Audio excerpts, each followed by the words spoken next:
It's that time of the year, baby. The Bishops Basketball Challenge playoffs are upon us, and it's insane. I can't believe we just got to this point. 68, I think, or so videos into the season, and we're finally here, including the not including the preseason, which was 16, however, 18 games, whatever. I don't know, but it took us a long time to get here, but I'm glad for those who stuck out because it's gonna be worth it. This is a little playoffs preview and your awards ceremony, baby. Stay tuned to figure out who won all the most important awards. Rookie of the Year, Defensive Player of the Year, Sixth Man of the Year, MVP, most importantly, I can't talk today. But you know what it is. It's going to be insane. And I'm going to give some insight on all the teams going into the playoffs and just preview all of their matchups and see how I think they're going to do in their 5-game series. And who has the best chance at winning that coveted inaugural BBC Championship. Thank you guys for watching this video. I appreciate it so much. Keep watching if you're interested. If not, just leave a like and then dip. It's okay. I appreciate it still. Thank you. Shining bright to end the regular season, the Seattle Stars entering this playoff run with Evelyn Campbell, their new signee, putting up great numbers for that team. The San Diego Waves have Pookie Panera as always, as well as a solid line of backups to help them out. This matchup is going to be interesting because when they played last time, it was very close. It was early in the season, however, so a lot of things have changed. I think Seattle's better than they were early in the season, so I think this is going to be one to watch, and I think this should be an upset alert. Watch for San Diego to have some trouble with this team, and honestly, I think it'll be San Diego in 4. Next up, we have the Denver Blue Devils. They've also been pretty impressive earlier in the season, though, rather than later in the season. They have collapsed, ending the season on a big losing streak. They're hoping to regain some momentum.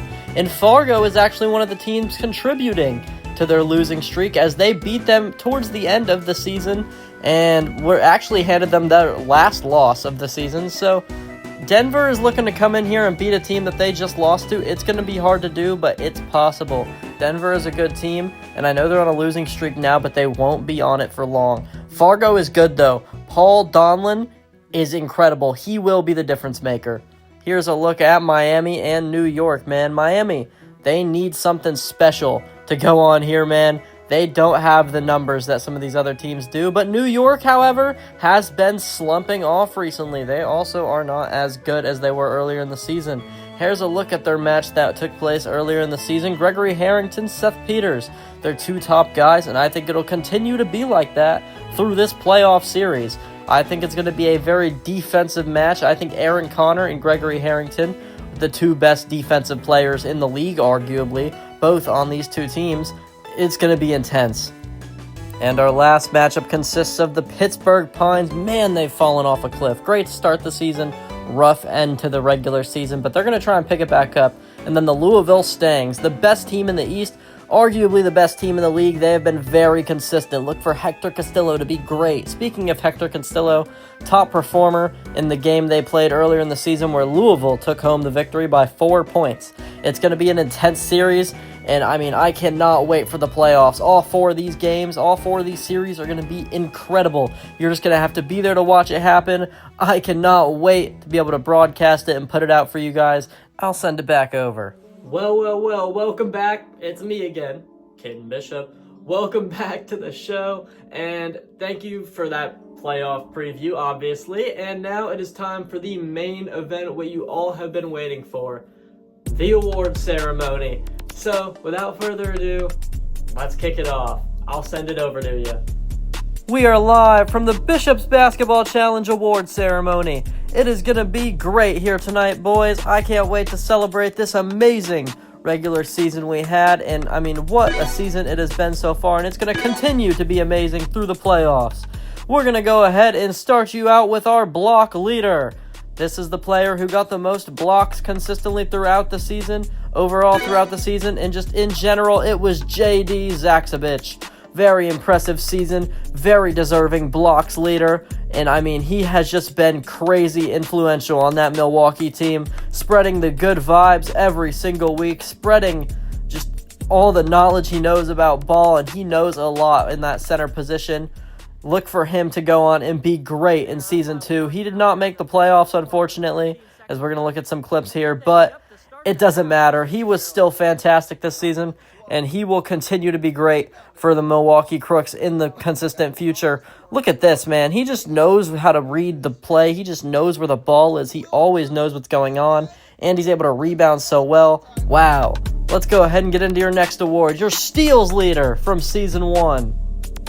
Colton Horvat is your steals leader this season, and this should not come as a surprise to anybody who watched the games. He was all over offensive players this season, stepping all the way up to the three-point arc, challenging them, pressing them out, and then passing it, and then when they pass it, he pounces, man. Look at this. Steals it. Another one. Steals it. He's just crazy, man. Great, deserving player. Great award. Here's your assists leader. Another award that is very, very important and influential. Javier Alonso. Is anyone surprised? The thing that makes the New York Basketball Club go round. Javier Alonso, he averages 4.5 assists a game. That's crazy. Look at this. Passes Leon, splash. And then he passes Harrington, dunks it. Passes Ricci. Oh, he splashes it down. And then we're going to go ahead and get into your rebound champ next. This is another very influential player, Otis Pierce. Very deserving here. 3.8 rebounds a game on average. The most of anyone this entire season. He has been crazy. We're going to go ahead and take a look at some clips here. Look at that. His rebounding abilities are unreal, man, and he's able to grab it and slam it down on their heads as well. It's just everything he does is incredible. Next up, we have your BBC scoring champion. This is whoever scored the most points this season, and this is Pookie Panera, and should be no surprise to anyone. Very obvious in the MVP race. He has been impressive. Wow. Averages 12.9 points a game. Here's some highlights from him. Steps up for a three. Bang. Beautiful. And you can see here another one. Bang, in his hometown, Milwaukee, Wisconsin. And over in Fargo, he does the same. Steps up for a two, though. Next up, we have the Sixth Man of the Year award going to the best non-starting player. And this award goes to Donald Higgins of the Louisville Stings after being incredible off the bench, throwing up threes and making most of them, and averaging 5.8 points a game, as well as being alright on defense. Here's a look at some clips, rather. Here's him working inside the paint from out deep. He can do it all, man. Why not? They've been relying on him a lot late in the game to keep it close or to pull away and add some easy points, so he deserves this award. Our next award to hand out is your Rookie of the Year, one many have been looking forward to. It came down to many folks, but Paul Donlin is going to get it done. Wow, barely clutching up over the likes of Ash Ellerton, Tyler King, Justin Ricci, Aiden Cavell. Wow, what a season by Paul Donlin. He has been rather impressive for the Fargo Frogs, and he has been very influential to his team. And he will continue to do so next season and continuing on into the future. As you can see here, some of these clips, he is just bouncy, man. He is very great at offense and defense, and just look for him to make some noise going into the playoffs.